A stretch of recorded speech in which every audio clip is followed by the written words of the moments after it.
Cozinhei bacalhau para o almoço de Páscoa. Minha nora provou e riu. É sério? Está incomível. Que vergonha! Empurrou a travessa e derramou tudo na pia. Meu filho apenas olhou para o outro lado. Eu respirei, recolhi em silêncio. Dias depois, eles receberam a notificação. O som não foi apenas de cerâmica partindo. Foi como um tiro dentro da minha própria casa. Crash! Eu vi, em câmera lenta, a travessa de porcelana branca, aquela que herdei da minha avó e só usava em ocasiões sagradas, deslizar da mão dela e explodir contra a pedra fria da pia, antes de estilhaçar no chão. O azeite português, dourado e denso, se espalhou pelo porcelanato, misturado com as postas de bacalhau que eu levei 2 dias dessalgando com todo o cuidado do mundo. O cheiro delicioso de pimentões, azeitonas pretas e batatas ao murro, que minutos antes perfumava a cozinha prometendo um domingo de paz, agora se misturava com o cheiro azedo da maldade. Larissa não se assustou. Ela não pediu desculpas. Ela riu. Uma risada curta, seca, cruel. Ela limpou o canto da boca com um guardanapo de linho, meu guardanapo de linho, e me olhou de cima a baixo, como se eu fosse uma funcionária incompetente que ela estava prestes a demitir. É sério, dona Valéria? A voz dela pingava ironia. A senhora ia ter coragem de servir isso para as visitas? Está com gosto de ração velha. Incomível. Que vergonha. Eu fiz um favor derrubando isso. Ninguém merece passar mal na Páscoa. Eu senti meu rosto queimar. Não de vergonha, mas de uma indignação tão forte que minhas mãos tremeram. Eu sou Valéria, tenho 56 anos, sou dona de um dos buffets de eventos mais requisitados desta cidade. Eu servi jantares para governadores, organizei casamentos de celebridades, eu sei cozinhar. Aquele bacalhau custou R$ 800 só de ingredientes. Fora o meu tempo, o meu amor, a minha dedicação de acordar às 5 da manhã para preparar tudo enquanto eles dormiam até o meio-dia. Mas o que doeu não foi a comida no chão. O que rasgou meu peito foi o silêncio que veio da sala. Breno, meu único filho. O menino que eu criei sozinha depois que meu marido se foi. O homem para quem eu dei tudo, a melhor educação, o melhor conforto. Ele estava sentado à mesa a 3 metros de nós. Ele ouviu o estrondo. Ele ouviu os insultos da esposa. Eu olhei para ele, esperando uma defesa. Esperando que ele levantasse, que dissesse: Larissa, respeite a minha mãe. Esperando ver o filho que eu criei. Mas Breno não levantou os olhos. A luz azul da tela do celular iluminava o rosto dele, que permanecia impassível, rolando o feed de alguma rede social, como se a mãe dele não estivesse sendo humilhada na cozinha ao lado. Ele escolheu não ver. Ele escolheu o lado dela, através do silêncio covarde. Antes de eu te contar o que fiz com aquele azeite no chão e como a justiça chegou para eles de uma forma que eles jamais imaginariam, eu preciso te fazer um convite. Se você também acredita que mãe não é capacho e que o mundo dá voltas, já se inscreve aqui no canal e ativa o sininho. Histórias como a minha acontecem todos os dias e nós precisamos estar unidas para aprender a nos defender. Não deixe de fazer parte da nossa comunidade. Ali, parada no meio da minha cozinha planejada, com o vestido de seda que eu tinha escolhido para a festa, eu me senti minúscula. A Larissa continuava me encarando, com aquele sorriso de canto de boca desafiador. Ela sabia que tinha o poder. Ou achava que tinha. Vai ficar olhando, Valéria? Ela provocou, cruzando os braços. O chão não vai se limpar sozinho. E vê se passa um desinfetante forte, porque esse cheiro de peixe é insuportável. Minha rinite já está atacando. Eu poderia ter gritado. Eu poderia ter expulsado os 2 da minha casa naquele exato segundo. O impulso subiu pela minha garganta, amargo. Mas eu sou uma mulher de negócios. Eu aprendi a duras penas que não se toma decisões definitivas no calor da raiva. E lá no fundo, uma voz me dizia que se eu reagisse agora, eles inverteriam o jogo. Diriam que eu sou a sogra louca, a velha desequilibrada. Então eu fiz o impensável. Eu me abaixei. Meus joelhos, que já não são os mesmos de 20 anos atrás, estalaram no piso duro. Peguei o pano de chão. Comecei a recolher os cacos da travessa da minha avó, um por um, cortando levemente a ponta do meu dedo indicador. O sangue se misturou ao azeite. Enquanto eu limpava a sujeira que ela fez, ouvi Larissa sussurrar alto o suficiente para eu escutar. Viu, Breno? Ela já está caducando. Nem força na mão tem mais para segurar uma travessa. A gente precisa agilizar aquilo logo. Breno apenas resmungou algo como: depois a gente vê. Naquele momento, de joelhos, limpando os restos do que deveria ser um banquete de amor, algo morreu dentro de mim.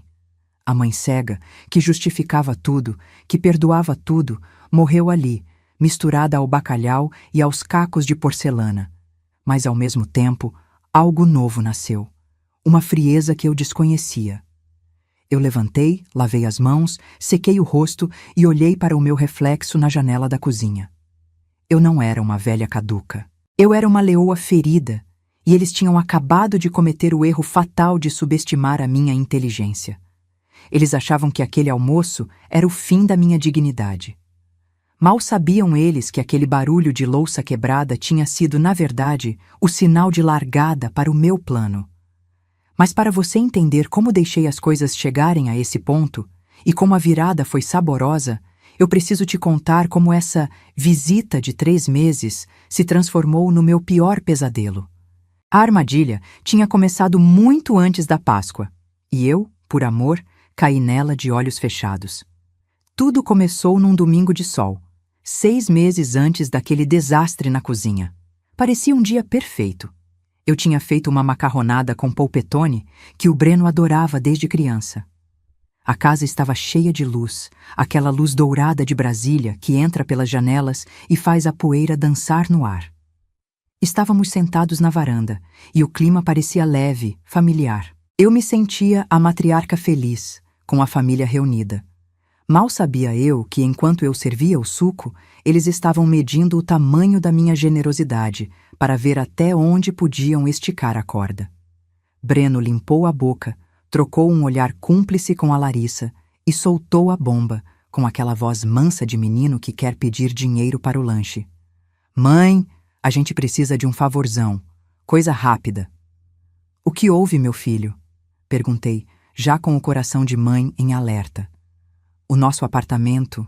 A construtora entregou com um vazamento sério na infiltração. Vamos ter que quebrar tudo, refazer o piso. Coisa de obra, sabe como é pesadelo, né? A gente não tem para onde ir. Larissa entrou na conversa, com os olhos marejados. Uma atuação digna de novela das 9. Dona Valéria, é só por 3 meses. Prometo, a gente não quer incomodar. Ficamos no quarto de hóspedes. A senhora nem vai notar nossa presença.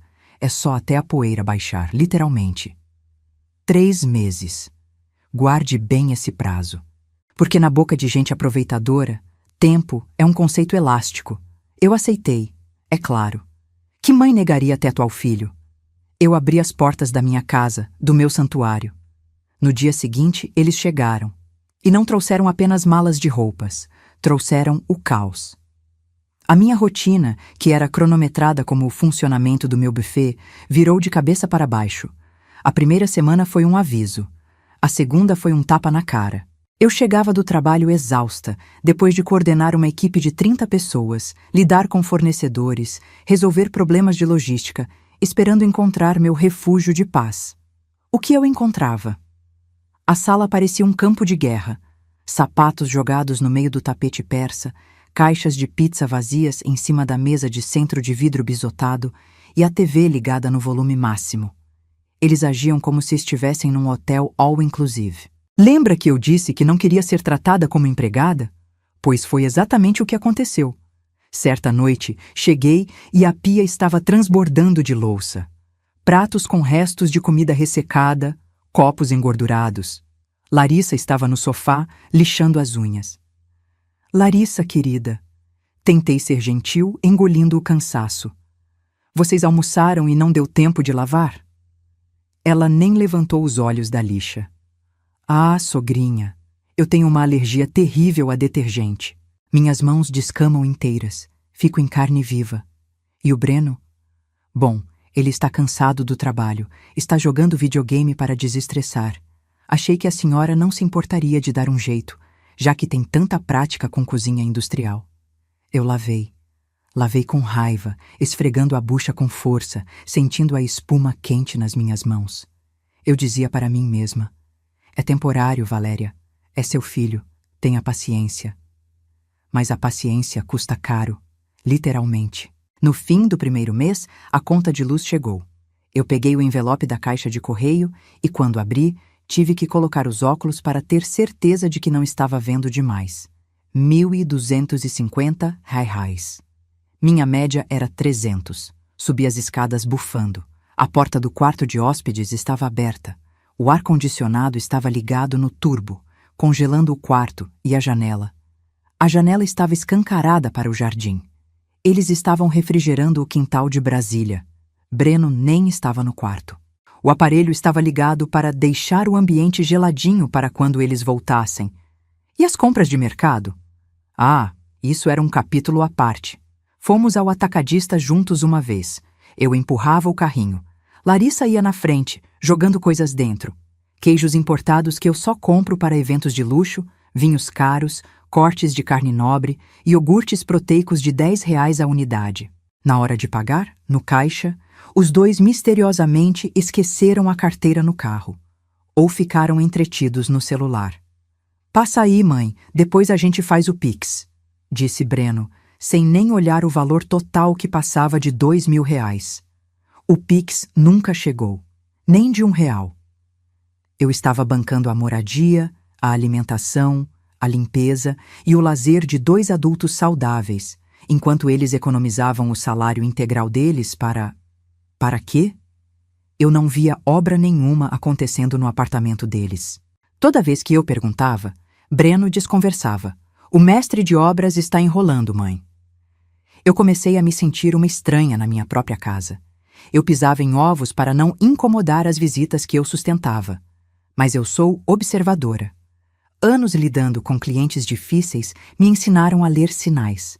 E eu comecei a perceber que o interesse deles não estava apenas na despensa cheia ou no ar-condicionado grátis. Os olhares da Larissa mudaram. Ela parou de olhar para a bagunça e começou a olhar para os objetos. Ela passava a mão nos móveis, avaliando a madeira. Ela perguntava: quanto custou isso aqui? Com uma frequência assustadora. Não era curiosidade, era cobiça, era inventário. E foi numa terça-feira à noite, durante um jantar tenso, onde só se ouvia o barulho dos talheres, que ela focou sua atenção no meu bem mais precioso. Não pelo valor financeiro, que era alto, mas porque representava a história da minha família, a memória do meu falecido marido. Ela olhou para cima, para o teto da sala de jantar, e seus olhos brilharam com uma ganância fria que me fez gelar a espinha.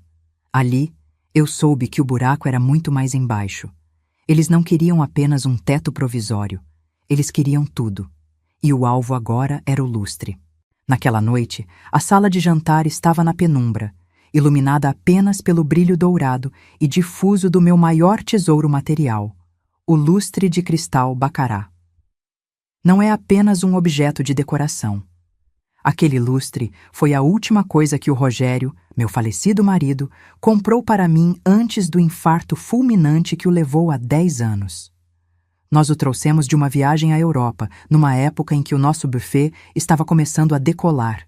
Lembro de como ele segurou minha mão na loja e disse: Valéria, isso aqui não é vidro, é luz. É para você lembrar que mesmo quando eu não estiver aqui, você é quem ilumina essa casa. Toda vez que eu acendo aquelas lâmpadas, sinto o Rogério comigo. Os cristais tilintam suavemente com o vento, criando uma música que só eu escuto. É sagrado. Mas para Larissa, sagrado é apenas o que tem etiqueta de preço e pode ser convertido em status no Instagram. Estávamos terminando o jantar. Um risoto de fungo que, claro, eu preparei e servi. Breno estava palitando os dentes, um hábito horrível que ele adquiriu recentemente e que me dava arrepios.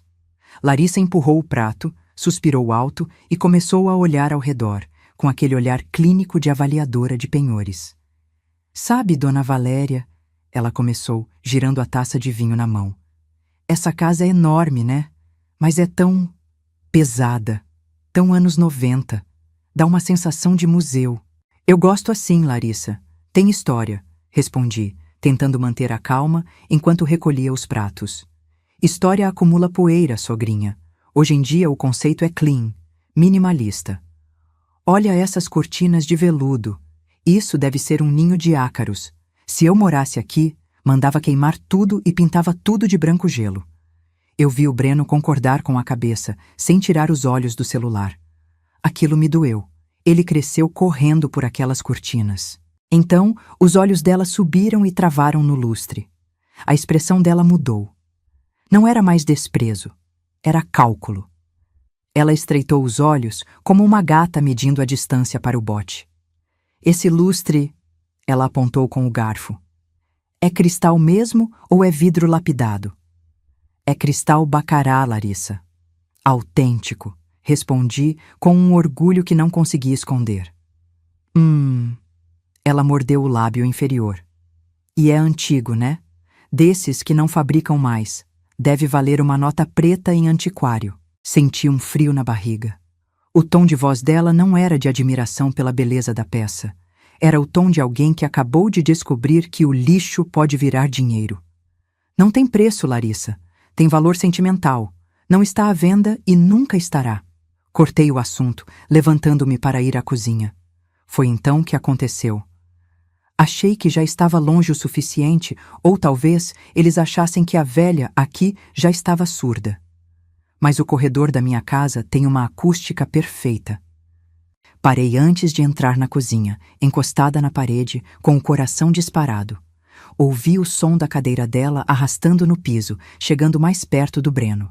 E o sussurro dela foi nítido, cortante como uma lâmina. Amor, você ouviu? É baccarat. Eu pesquisei aqui rápido no Google Lens. Um desse tamanho? Vale uns 30, 40 mil reais fácil na mão de colecionador. É sério? A voz do Breno, pela primeira vez na noite, demonstrou interesse genuíno. Seríssimo. Pensa comigo, Breno. A velha nem limpa isso direito. Fica aí juntando teia de aranha. Com 40 mil, a gente dá a entrada naquela SUV que a gente viu, ou paga aquela viagem para a Europa que seus amigos vão fazer. Mas ela não vai vender, Lari. Você ouviu o drama do valor sentimental? Ah, Breno, para de ser frouxo. É só questão de jeito. A gente convence que tá perigoso, que pode cair na cabeça dela. Ou então, sei lá, um dia ele quebra sem querer e a gente vende as peças. O que importa é que tem dinheiro pendurado naquele teto e a gente aqui, andando de carro popular. Eu fiquei paralisada. As lágrimas brotaram nos meus olhos, mas não caíram. A raiva secou tudo instantaneamente. Eles não estavam vendo a memória do pai dele. Eles estavam vendo um cheque. Eles estavam vendo o meu luto, a minha saudade, como uma moeda de troca para comprar um carro de luxo. Voltei para a sala fazendo barulho com os pés, fingindo que não tinha ouvido nada. Larissa se afastou bruscamente do Breno e abriu um sorriso falso. Estava dizendo ao Breno como esse lustre é imponente, Dona Valéria. Realmente, uma peça única. É sim, Larissa, respondi, olhando fixo nos olhos dela. E vai continuar pendurado aí até o dia que eu morrer.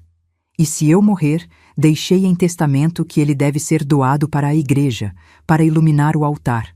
Ninguém vende a minha luz. O sorriso dela murchou na hora.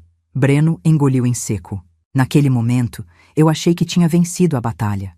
Achei que tinha deixado claro que meus bens não eram o caixa eletrônico deles. Mas eu estava enganada. Eu subestimei a criatividade da ganância. Se eles não podiam vender meus móveis imediatamente, eles precisavam de dinheiro líquido, dinheiro vivo. E, infelizmente, o ataque seguinte não seria contra um objeto. Seria direto na minha conta bancária, usando a arma mais suja de todas, o sonho profissional do meu próprio filho. Foi 3 dias depois que o Breno me chamou para uma conversa séria no escritório. E aquela conversa me custaria muito mais do que um lustre de cristal. 3 dias depois daquele jantar tenso sobre o lustre, Breno bateu na porta do meu escritório em casa. Era uma quarta-feira à noite. Eu estava revisando planilhas de custos para um casamento de 500 convidados que faríamos no fim de semana. Meus olhos ardiam pelo cansaço e pela luz do monitor, mas o trabalho era o meu refúgio. Ali, nos números, tudo fazia sentido. Entrada, saída, lucro. Na vida real, na minha sala de estar, a conta não fechava. Pode entrar, murmurei sem tirar os olhos da tela. Breno entrou, e para minha surpresa, ele trazia uma xícara de chá de camomila fumegante. Ele sorria. Aquele sorriso de menino que ele fazia quando tinha 10 anos e quebrava uma vidraça jogando bola. Aquele sorriso que, por décadas, foi capaz de desarmar qualquer defesa minha. Trouxe para você relaxar um pouco, mãe. Você trabalha demais. Ele colocou a xícara na mesa com cuidado, afastando os papéis. O cheiro está ótimo. Meu coração de mãe, tolo e esperançoso, amoleceu. Pensei, talvez eu esteja sendo dura demais. Talvez ele só esteja estressado com a obra. Olha como ele é carinhoso. Breno puxou a cadeira de couro do outro lado da mesa e sentou-se. Ele parecia nervoso, esfregando as mãos nos joelhos. Mãe, eu estive pensando muito no que você falou. Sobre construir patrimônio, sobre ter responsabilidade, e você tem razão. Eu quero te dar orgulho, sabe? Eu quero ser um homem de negócios como você e o papai foram. Eu tirei os óculos e olhei para ele, interessada. Era tudo o que eu queria ouvir.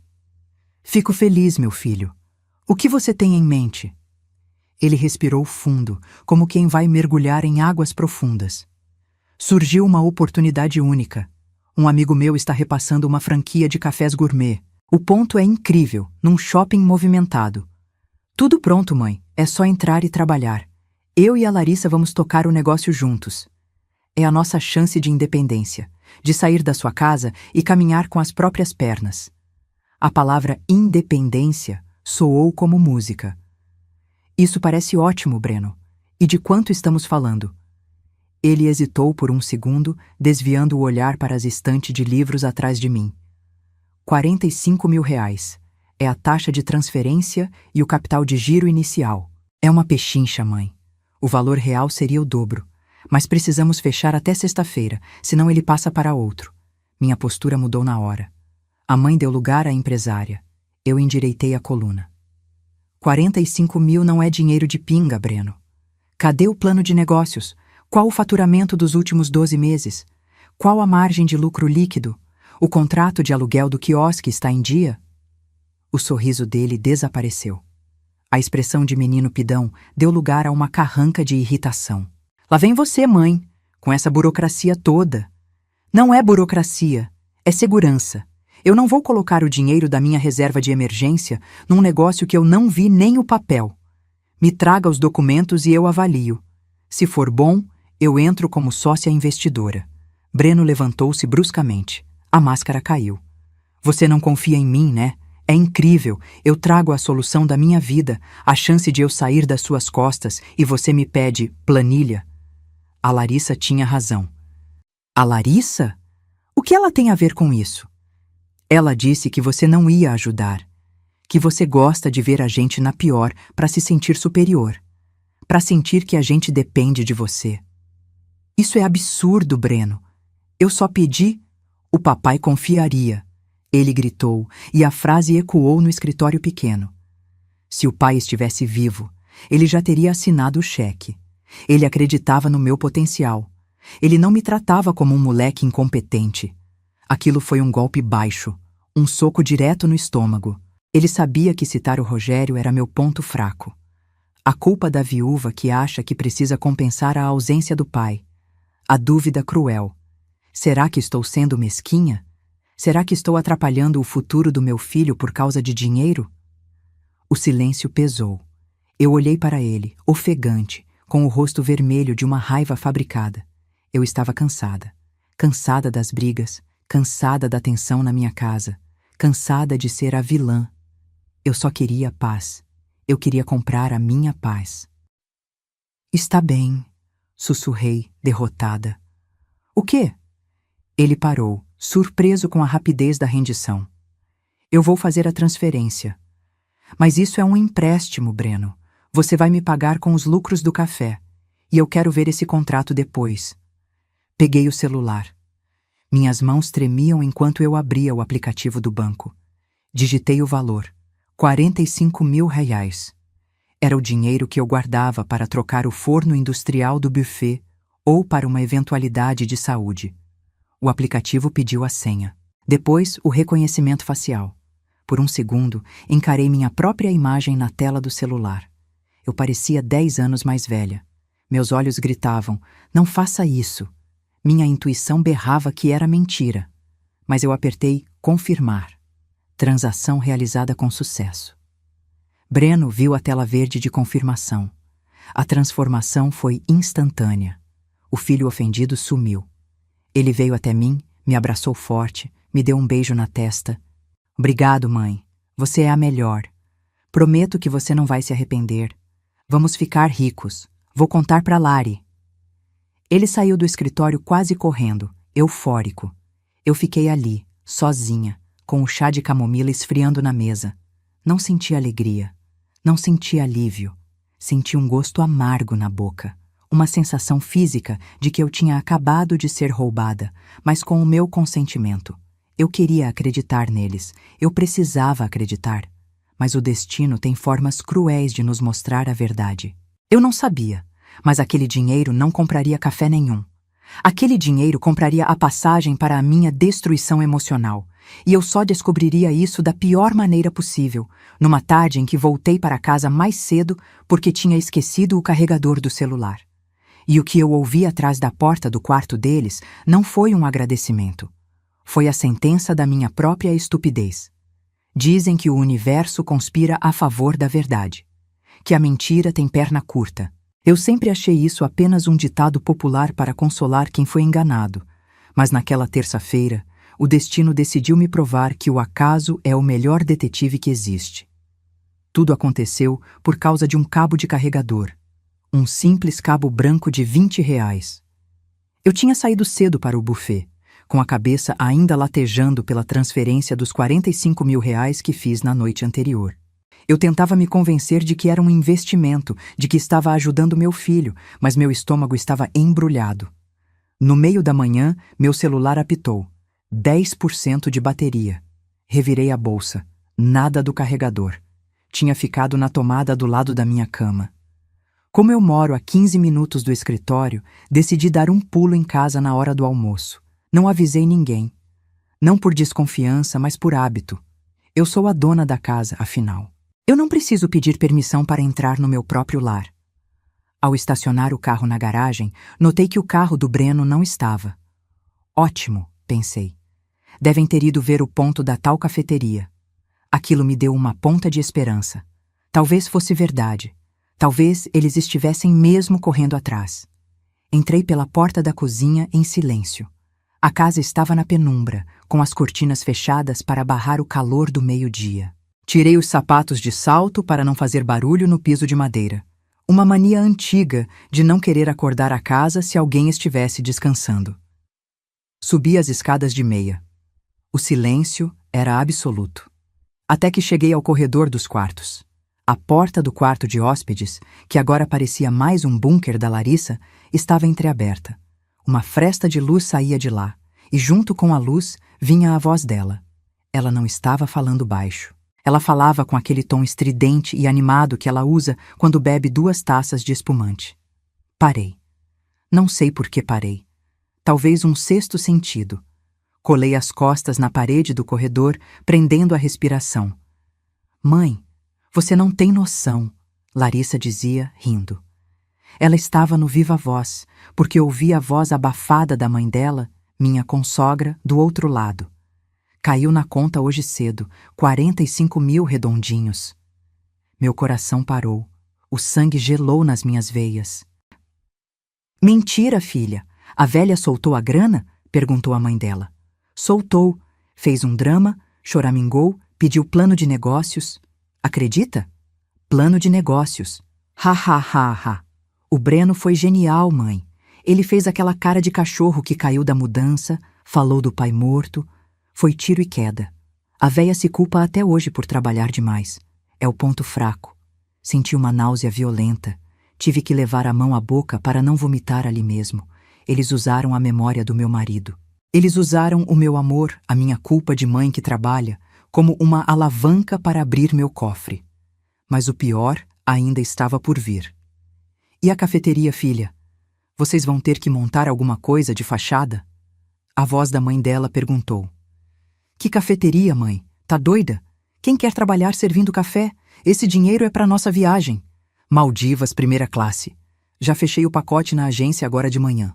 Vamos dizer que a franquia deu problema na documentação e que o dinheiro ficou preso em caução judicial. Ela não entende nada de lei, vai acreditar. Eu escorreguei pela parede até sentar no chão. As lágrimas desciam quentes, silenciosas. Eu não era apenas uma mãe generosa. Eu era a trouxa, a financiadora das férias de luxo deles enquanto eu trabalhava 12 horas por dia. Larissa continuou e o tom de voz dela mudou. Ficou mais baixo, mais venenoso. Mas ó, mãe, o plano maior é depois da viagem. Na Páscoa. Como assim? A gente vai começar a forçar a barra, dizer que ela tá esquecendo as coisas, deixar o gás ligado e dizer que foi ela, esconder as chaves dela. O Breno já conversou com um amigo advogado. Se a gente provar senilidade precoce, a gente consegue a curatela, a interdição. Aí, minha querida, a gente assume o controle dos bens, do buffet, da casa e interna a velha num asilo de luxo para ela não encher o saco. O Breno tá meio assim, com pena, mas eu já falei, ou a gente garante o nosso futuro, ou vamos ser pobres para sempre esperando a boa vontade dela.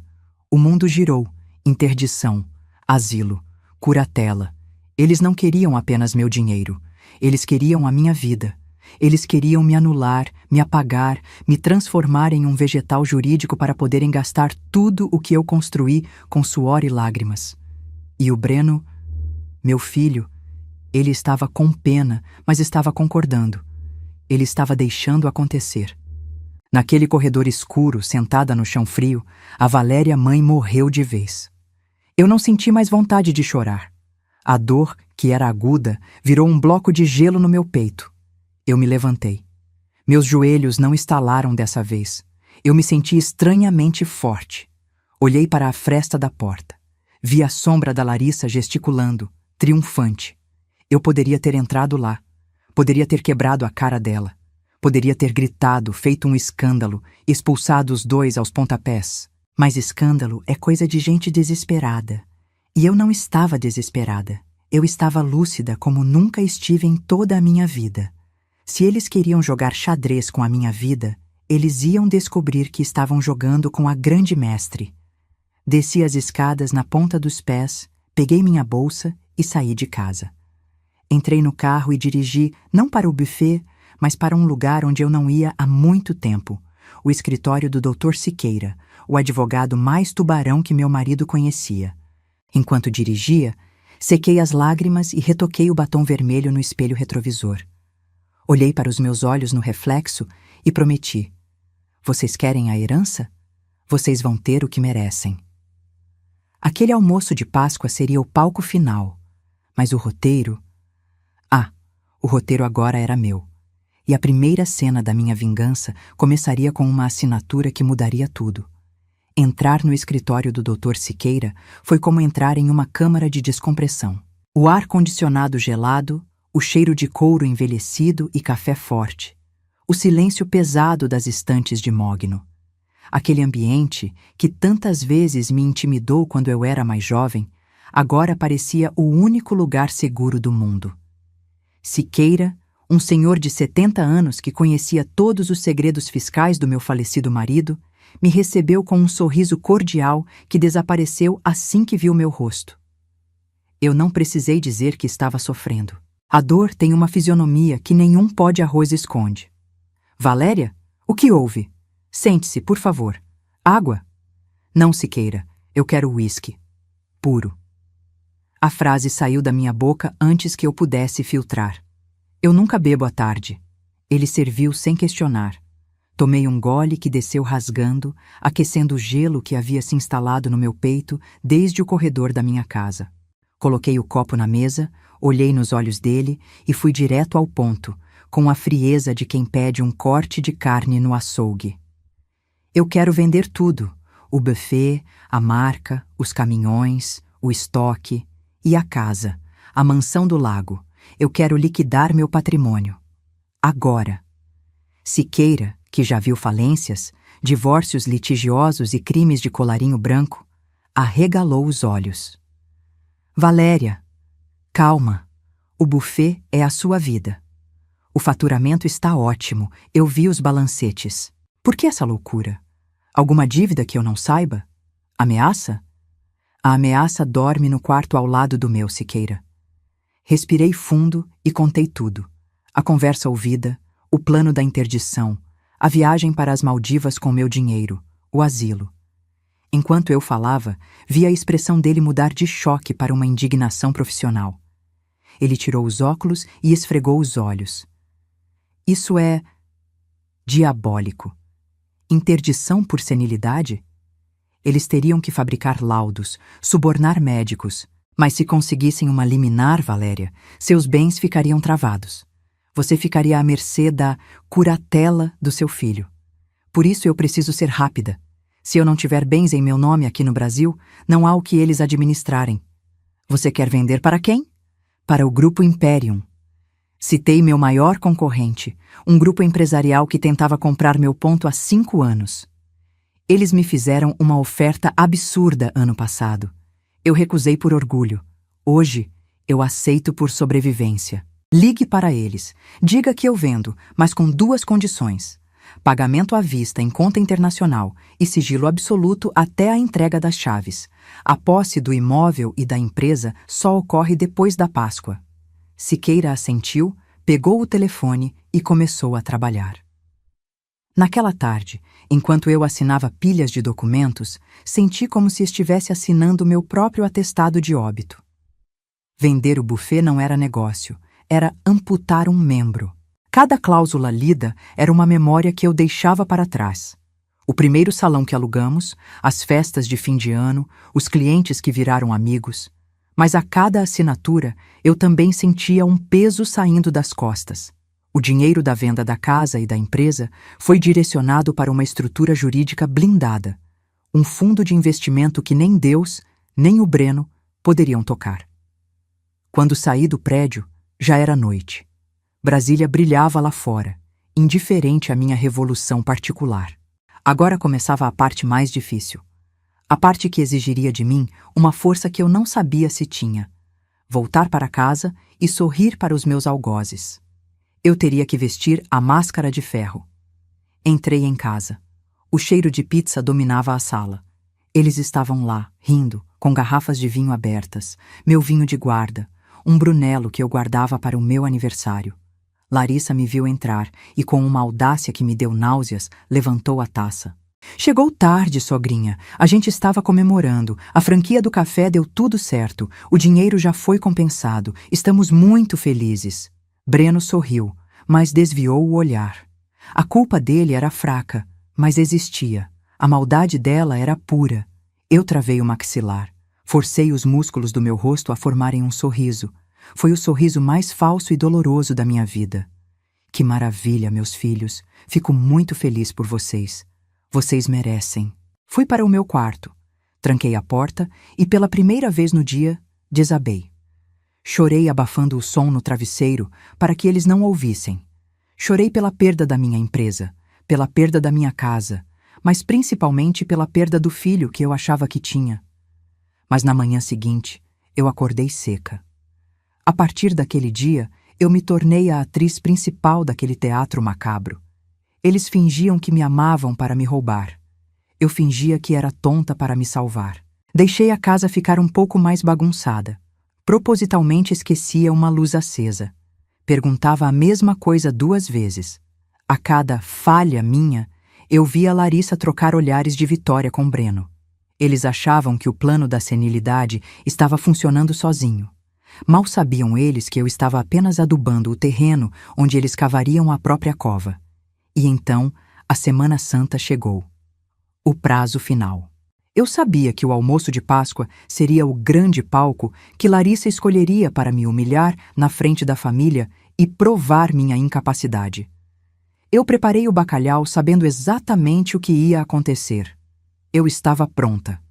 O que eles não imaginavam é que, enquanto eles esperavam o coelhinho da Páscoa trazer ovos de ouro, quem estava chegando para a festa era o lobo mau. O domingo de Páscoa amanheceu com aquele céu de brigadeiro que só o Planalto Central tem. Um azul infinito, sem nuvens, que contrastava cruelmente com a tempestade que se formava dentro da minha sala de jantar. Eu acordei às 5 da manhã, como sempre fiz em dias de festa. Enquanto eu picava a salsinha e organizava as azeitonas pretas portuguesas sobre o bacalhau, senti uma paz estranha. Não era a paz da alegria, era a paz da determinação. Eu sabia que aquele seria o último almoço que eu serviria naquela casa. Cada batata cortada, cada fio de azeite extra virgem derramado, era uma despedida. Eu estava me despedindo da minha cozinha, da minha rotina e, dolorosamente, da ilusão de família perfeita. Os convidados chegaram ao meio-dia. Eram poucos, mas estratégicos.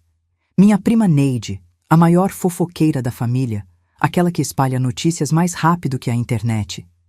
E o Roberto, um primo do Breno que é advogado. Larissa, claro, fez questão de convidar a mãe dela, a dona Inês, que me olhava com aquele sorrisinho de quem sabe de um segredo sujo. A mesa estava posta. O linho branco, os cristais, a prataria que eu passei a semana polindo. Sozinha, claro, porque a alergia da Larissa a impedia de ajudar. O clima era de uma tensão disfarçada. Breno servia vinho, rindo alto demais, tentando parecer o homem da casa. Larissa desfilava com um vestido novo, comprado, sem dúvida, com o meu dinheiro, e fazia o papel de anfitriã perfeita, me tratando com uma condescendência irritante. Senta, dona Valéria, descansa. A senhora já trabalhou muito. Ela dizia alto, para todo mundo ouvir. Deixa que a gente serve, mas eu insisti. Eu precisava servir. Fazia parte do meu roteiro. Fui até a cozinha buscar a travessa principal. O bacalhau a Gomes de Sá estava magnífico, fumegante, pesado. Respirei fundo, segurei as alças de cerâmica quente com firmeza e caminhei em direção à sala de jantar. Foi na passagem da porta que o acidente aconteceu. Eu vi. Meus olhos de águia viram. Larissa estava encostada no batente, fingindo arrumar o cabelo. Quando eu passei, ela não se moveu para dar passagem. Pelo contrário. O cotovelo dela fez um movimento sutil, rápido, preciso. Um empurrãozinho sem querer no meu braço direito. O desequilíbrio foi imediato. O peso da travessa venceu a força das minhas mãos. E voltamos àquela cena inicial, o estrondo, o azeite voando, o silêncio sepulcral que calou as risadas da prima Neide. Mas agora, com vocês sabendo a verdade, a cena muda de cor. Quando Larissa soltou aquela risada e disse que a comida tinha gosto de ração, ela não estava apenas sendo mal educada. Ela estava atuando para a plateia. Ela olhou para o primo advogado, o Roberto, e balançou a cabeça com tristeza fingida, como quem diz: "Viram? Ela não tem mais condições. Está perigosa, está caduca." Eu vi a dona Inês cochichar algo no ouvido da Neide. Vi o Breno olhar para o teto, fugindo da responsabilidade. O palco estava montado para a minha destruição social. Eles queriam que eu gritasse. Queriam que eu fizesse um escândalo, que eu a chamasse de víbora na frente de todos para poderem dizer: "Ela está desequilibrada, agressiva, precisamos interná-la." Então, eu mudei o final do ato deles. Eu olhei para a sujeira no chão. Olhei para a cara triunfante da Larissa. E, em vez de raiva, deixei transparecer uma tristeza profunda e resignada. Meus ombros caíram. Minha expressão ficou vaga. "Você tem razão, minha filha." Minha voz saiu trêmula, fraca. Eu não sei o que aconteceu. Minhas mãos, elas falharam. Acho que eu não sirvo mais para isso. O bacalhau devia estar ruim mesmo. Meu paladar não é mais o mesmo. Ajoelhei-me no chão, devagar, e comecei a recolher a comida com as mãos, sem usar a vassoura no início, para aumentar o drama. O silêncio na sala foi ensurdecedor. Senti o constrangimento dos convidados. A prima Neide, que adora falar mal, ficou muda de pena. Valéria, deixa isso aí, a gente limpa, disse o primo Roberto, levantando-se. Não, não, eu murmurei, limpando uma lágrima, real, de raiva, mas que parecia de tristeza. É minha bagunça. Eu sou um desastre. Desculpem estragar o almoço de vocês. Larissa ficou desconcertada. Ela esperava uma guerra, e eu lhe dei a rendição total. Breno, envergonhado pela cena patética da mãe humilhada no chão, finalmente veio ajudar. Mãe, para com isso. Levanta. Não, meu filho, a Larissa está certa. Eu preciso descansar. Eu preciso tomar providências. Não posso mais morar sozinha nessa casa enorme cuidando de tudo. Eu estou cansada, Breno. Muito cansada. Quando eu disse a frase mágica, não posso mais morar sozinha, vi os olhos da Larissa brilharem. Ela e a mãe trocaram um olhar elétrico. Eu tinha acabado de entregar, de bandeja, o argumento que elas precisavam. Eu tinha verbalizado a interdição. O almoço terminou de forma melancólica. Pediram uma pizza. Ninguém comeu direito. Eu me recolhi no quarto, alegando enxaqueca. Mas, encostada na porta trancada do meu quarto, eu não estava com dor de cabeça. Eu estava sorrindo. Eu ouvi, lá embaixo, a despedida dos convidados, e depois a comemoração sussurrada. Você viu, amor? Dizia Larissa. Ela admitiu. Ela mesma disse que não aguenta mais. Amanhã a gente liga para o advogado e acelera a papelada. Vai ser mais fácil do que tirar doce de criança. Foi triste ver ela assim. Breno respondeu, mas sem convicção. Triste é ser pobre, Breno. Acorda, a casa é nossa.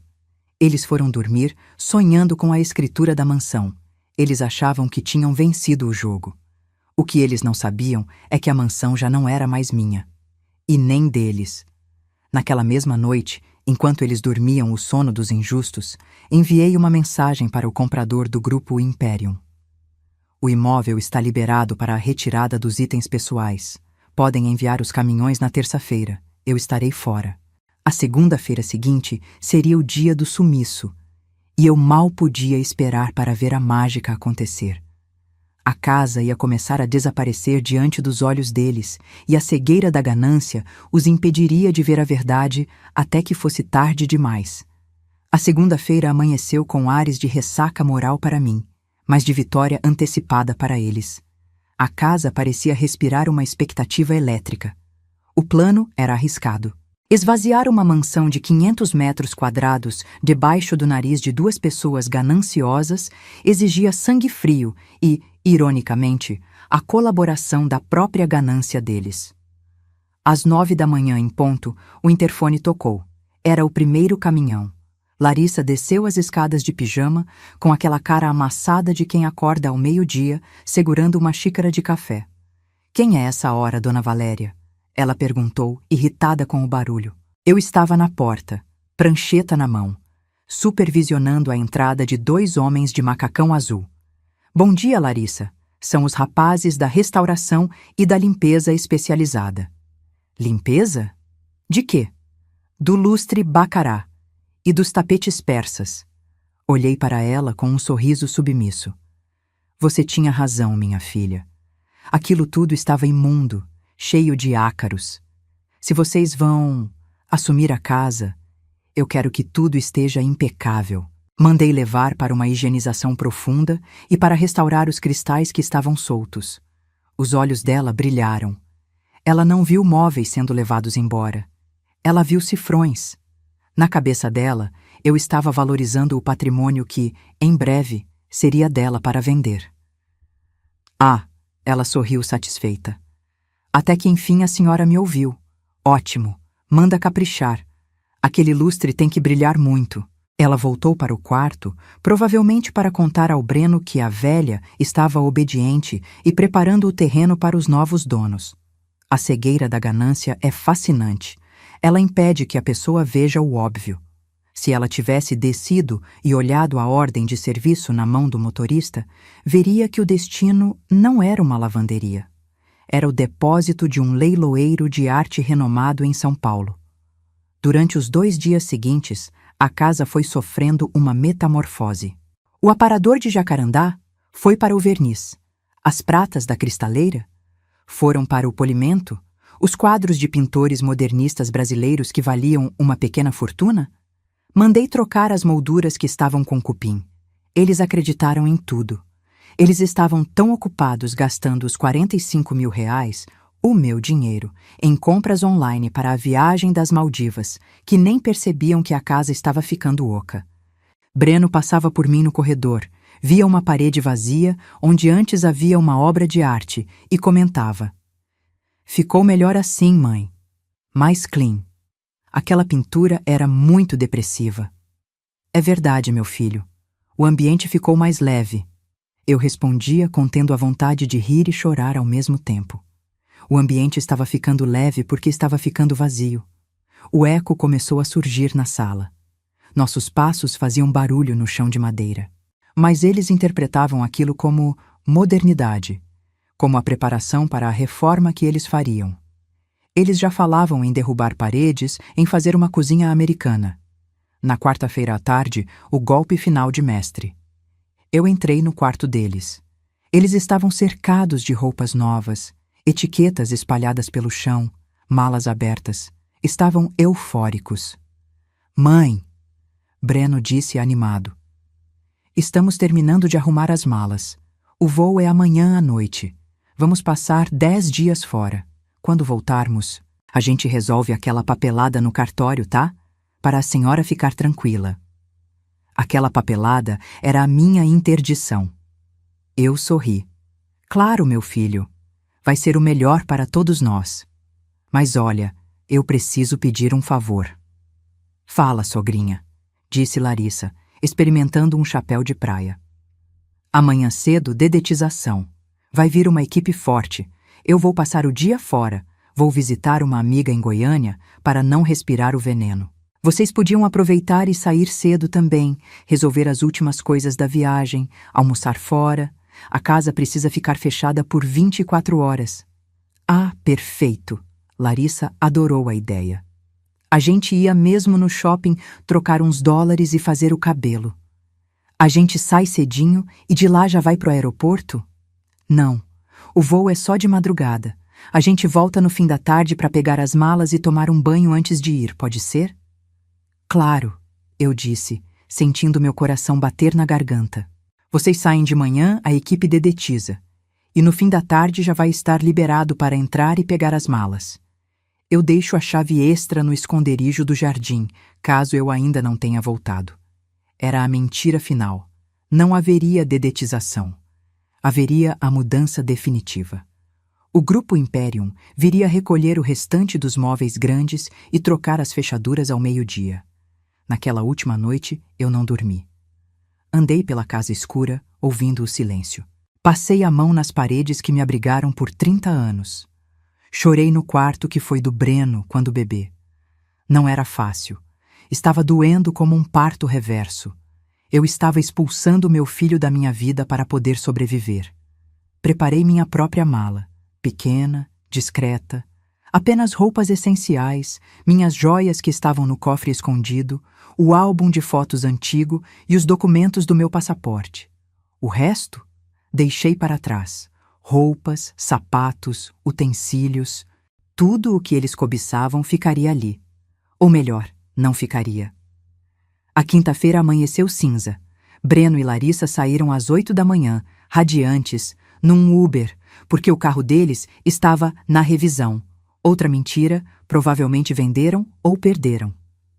"Tchau, mãe! Se cuida!" Breno gritou do portão sem olhar para trás. "Tchau, Valéria! Não esquece de mandar limpar bem aquele banheiro da suíte, hein?" gritou Larissa. Eu acenei da varanda. Um aceno lento. Assim que o carro virou a esquina, eu baixei a mão. O sorriso sumiu. Peguei meu celular e disquei o número salvo como emergência. "Alô? Podem vir. A casa está liberada. Em 20 minutos, 3 caminhões encostaram. Não eram de limpeza. Eram de mudança industrial. Em 4 horas, a mansão do Lago Sul estava vazia. Não sobrou uma cadeira. Não sobrou um garfo. A única coisa que ficou na sala ampla e vazia, ecoando o vazio da alma deles, foi uma pequena mesa de plástico dobrável, bem no centro, com um envelope pardo em cima. Eu tranquei a porta da frente pela última vez. Entreguei o molho de chaves para o representante do Grupo Imperium, um homem alto de terno cinza. Dona Valéria, tem certeza? Ele perguntou, vendo meus olhos vermelhos. Nunca tive tanta certeza na minha vida, meu filho. Cuide bem dessa casa. Ela foi feliz. Entrei no meu táxi e parti para o aeroporto, mas para um terminal diferente do deles. O meu destino era a liberdade. O deles... Bom, o deles seria uma porta trancada e uma surpresa que faria o sangue deles congelar. O relógio marcava 17 réu. O sol estava se pondo, tingindo o céu de vermelho sangue. Eles estavam voltando do shopping, felizes, prontos para pegar as malas e viajar para o paraíso. Mal sabiam eles que estavam prestes a aterrissar no inferno. Eu não estava lá fisicamente. A essa altura, eu já estava a 10.000 pés de altitude, observando as luzes de Brasília ficarem pequenas pela janela do avião, tomando um espumante gelado que tinha o sabor da liberdade. Mas eu não precisei estar lá para ver. Eu conheço o Breno, conheço a Larissa, e principalmente recebi o relatório detalhado do Sr. Pacheco, o chefe de segurança do Grupo Imperium, que ficou encarregado de fazer a recepção que eles mereciam. Eram 17h45. O céu de Brasília começava a virar aquela pintura de roxo e laranja, o momento em que a cidade parece pegar fogo antes de anoitecer. O Uber parou na porta.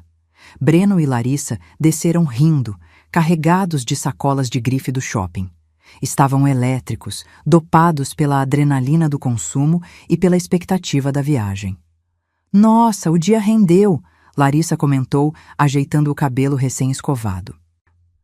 Agora é só pegar as malas, tomar aquele banho na suíte da sua mãe para tirar o cheiro de pobreza da rua e partir para o aeroporto. Breno foi até a porta principal, aquela de madeira maciça pivotante que sempre foi o orgulho da entrada. Ele enfiou a mão no bolso, pegou o molho de chaves e, sem olhar, tentou encaixar na fechadura. Clac! O metal bateu contra o metal. A chave não entrou. Ele franziu a testa. Tentou de novo. Forçou um pouco. Ué, ele murmurou. Acho que peguei a chave errada. Ai, Breno, deixa de ser lerdo. É a chave prateada grande. Larissa reclamou, batendo o pé com a sandália nova. Ele tentou a prateada. Tentou a dourada. Tentou até a chave do portão lateral. Nada. A fechadura estava trancada, muda, imóvel. Um suor frio começou a brotar na testa dele. Não era apenas uma chave que não entrava. Era a sensação física de que algo estava terrivelmente fora do lugar. A casa estava escura. As janelas, sempre impecáveis, pareciam opacas, mortas. Mãe! Breno gritou, batendo na madeira com a palma da mão. Mãe, abre aqui! A chave emperrou! Silêncio. Apenas o eco da batida. A velha deve ter dormido. Ou foi para o jardim e esqueceu de destrancar. Larissa bufou, empurrando o Breno para o lado. Deixa eu tentar. Você não tem jeito para nada. Ela pegou a chave com raiva e enfiou com violência. A chave entortou, mas não entrou. Mas que inferno é esse? Ela gritou, perdendo a postura de madame. Valéria! Abre essa porta agora! A gente tem hora! Foi nesse momento que a sombra se moveu na varanda. Eles não tinham percebido, cegos que estavam pela própria arrogância, mas havia um homem parado ali, na penumbra da coluna de pedra. Era o Sr. Pacheco, terno preto impecável, postura militar, rosto de quem não sorria há uma década. Boa noite. A voz dele foi grave, assustando os dois, que deram um pulo para trás. O quem é você? O que está fazendo na casa da minha mãe? Breno perguntou, tentando crescer para cima do segurança, mas a voz saiu fina, trêmula. Pacheco deu 2 passos à frente, saindo da sombra. Ele segurava uma pasta de couro preta. O senhor deve ser o Breno, e a senhora, Larissa. Eu sou o chefe de segurança patrimonial do Grupo Imperium. Grupo o quê? Larissa questionou, os olhos arregalados. Eu quero saber cadê a minha sogra. A gente precisa entrar. Ninguém entra, Pacheco disse calmo, mas com a firmeza de uma parede de concreto. A dona Valéria não reside mais aqui, e nem os senhores. Como assim não reside? Tá louco? Essa casa é dela. Breno gritou, o desespero começando a tomar conta. O segurança abriu a pasta devagar, tirou um envelope pardo, lacrado, e estendeu para o Breno. Correção, senhor. Esta casa era dela até 72 horas atrás. O imóvel foi vendido, a escritura já foi transferida e a posse foi dada hoje ao meio-dia. As fechaduras foram trocadas por questões de segurança corporativa. Breno pegou o envelope como se estivesse pegando uma brasa quente. As mãos dele tremiam tanto que ele rasgou o papel ao tentar abrir. De dentro, caiu um documento oficial com timbres de cartório, a cópia da venda e uma carta. Uma carta escrita à mão, em papel de carta azulado. Aquele mesmo papel que eu usava para escrever bilhetes de bom dia quando ele era criança. Larissa arrancou a carta da mão dele e começou a ler em voz alta, sob a luz fraca da luminária da varanda. Ao meu filho Breno e sua esposa Larissa, vocês me pediram independência. Vocês disseram que queriam caminhar com as próprias pernas e que minha casa era pesada e velha demais. Eu ouvi vocês. Eu ouvi tudo, inclusive a conversa sobre a minha interdição e o asilo. Como mãe, meu último dever é ensinar, e a lição de hoje é sobre consequências. Vendi a casa, vendi o buffet, vendi o lustre que vocês queriam leiloar. Todo o patrimônio foi liquidado. O dinheiro está protegido num fundo internacional, blindado contra qualquer tentativa de curatela ou golpe. Mas não sou cruel. Suas malas de viagem e seus pertences pessoais estão num guarda-móveis pago por 30 dias. O endereço está no verso. E como sei que vocês gastaram o dinheiro da franquia nas passagens para as Maldivas, eu tomei a liberdade de pagar 2 meses de aluguel num apartamento compatível com a realidade de vocês. Uma kitnet na Ceilândia. A chave está dentro do envelope. Aproveitem as Maldivas. Espero que as fotos fiquem lindas, porque quando voltarem, a vida real estará esperando. Adeus, Valéria. A. Caduca. Larissa parou de ler. A boca dela estava aberta, num ó perfeito de choque. Breno caiu de joelhos na varanda. Ele não chorava. Ele emitia um som estranho, um ganido, como um animal atropelado. Não, não pode ser. Ele balbuciava. Ela vendeu tudo. Larissa, recuperando o fôlego, correu até a janela da sala e tentou olhar através do vidro fumê. Ela fez uma concha com as mãos para bloquear o reflexo. O que ela viu a fez gritar. Um grito agudo, histérico. A sala estava vazia. Não havia sofá, não havia TV, não havia tapetes. E lá no teto, onde deveria estar o lustre bacará de 40 mil reais, havia apenas um fio desencapado pendurado, balançando levemente com a corrente de ar.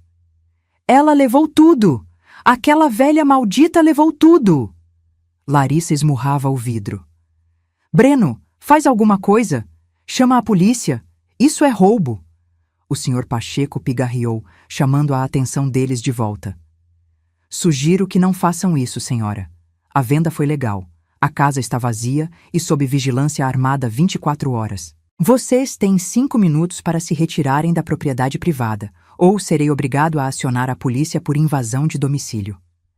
Breno olhou para o segurança, depois para a esposa descontrolada e finalmente para a carta na sua mão. A ficha caiu. O peso de toneladas caiu sobre ele. Não havia herança. Não havia mansão para voltar. Não havia mãe para socorrer. Havia apenas 2 passagens para as Maldivas e uma chave de kitnet na periferia. Eles se entreolharam. O sonho de milionários tinha acabado de virar pó. Eles pegaram as sacolas de compras do chão, que agora pareciam ridículas, e caminharam em direção à rua, derrotados, expulsos do paraíso que eles mesmos incendiaram. Mas a justiça poética ainda não tinha terminado, porque viajar para as Maldivas sem dinheiro para gastar lá e voltar para o nada seria o teste final do amor deles. E eu, de longe, sabia exatamente como aquilo ia acabar. Estou gravando este último áudio sentada numa pequena varanda em Florença, na Itália.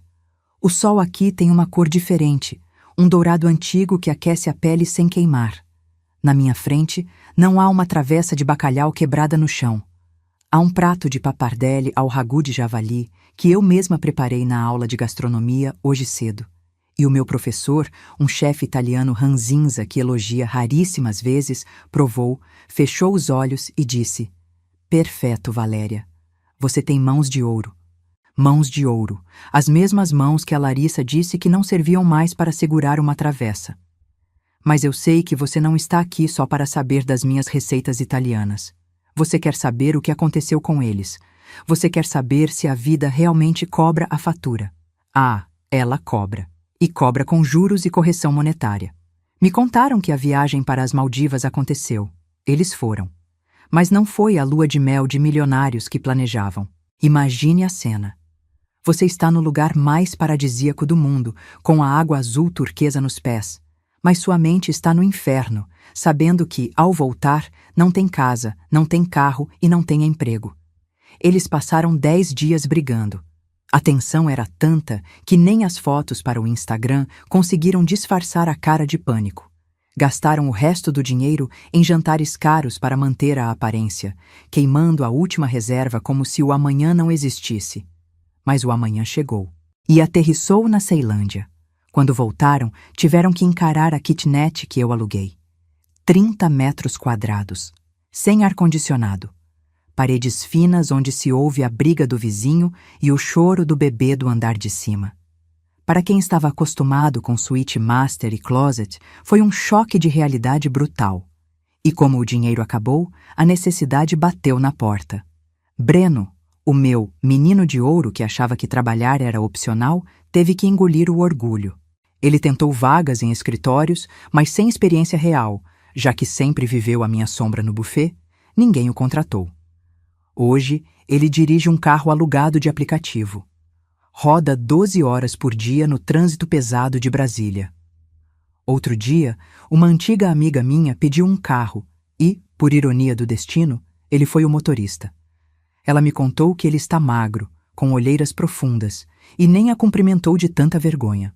Ele aprendeu no volante o valor de cada real suado que ele antes desperdiçava. E a Larissa? Ah, a justiça poética com ela foi refinada. A madame, que tinha alergia a produtos de limpeza e que riu da minha comida, hoje vive da cozinha. Como o salário do Breno mal paga o aluguel e a prestação das dívidas que eles fizeram, ela teve que se virar. Ela começou a fazer bolos de pote para vender. Dizem que, no começo, ela chorava em cima da massa. Reclamava que as unhas de gel estragavam, que o cabelo ficava cheirando a fritura. Mas a fome é uma professora severa. Hoje, ela passa o dia na frente de um fogão simples, suando, preparando doces para vender na porta de faculdades. Outro dia, vi uma foto dela nas redes sociais, por um perfil falso, confesso. Ela estava sem maquiagem, com o cabelo preso num coque mal feito, segurando um isopor. Na legenda, não havia frases de efeito ou ostentação. Apenas, promoção do dia, 2 por 10. Aceito Pix. Eles ainda estão juntos? Estão, mas não por amor. Estão unidos pelo fracasso e pela dívida. Vivem trocando acusações sobre quem foi o culpado por perderem a galinha dos ovos de ouro. Aquele amor interesseiro não resistiu à falta de saldo bancário. E quanto a mim, eu nunca estive tão feliz. Descobri que a vida não acaba aos 56 anos. Ela recomeça. Eu vendi o meu passado para comprar o meu futuro. Não sinto ódio deles. O ódio é um veneno que a gente toma esperando que o outro morra. Eu joguei o veneno fora. Eu sinto apenas alívio. alívio por ter cortado o cordão umbilical que estava me enforcando. Às vezes, quando estou sozinha aqui, olhando as colinas da Toscana, eu me lembro daquele som. Crash! O som da travessa quebrando. Naquele dia, eu achei que aquele barulho era o fim da minha dignidade. Hoje, eu entendo que aquele foi o som das minhas correntes se partindo. Foi preciso quebrar a louça para que eu pudesse consertar a minha vida. E se você está me ouvindo agora, talvez sentindo que está sendo usada, humilhada ou desvalorizada dentro da sua própria casa, eu quero te dizer uma coisa olhando nos seus olhos. Não tenha medo de ser a vilã na história de quem quer te explorar. Não tenha medo de dizer não. Não tenha medo de fechar a porta, trocar a fechadura e jogar a chave fora. Filho a gente cria para o mundo, não para ser nosso dono. E a sua dignidade, essa não tem preço, não tem herança que pague. Eu sou Valéria, eu sou mãe, eu sou mulher e finalmente eu sou livre. Gostou dessa história? Se o meu relato tocou seu coração e te deu coragem, eu te peço, deixe seu like e se inscreva no canal. E me conta aqui nos comentários, você teria a coragem que eu tive de vender tudo e recomeçar ou tentaria perdoar mais uma vez? Quero saber de onde você está assistindo. Escreve aqui. Eu assisto de sua cidade e eu escolho a minha dignidade. Um beijo grande. Fiquem com Deus e até a próxima história.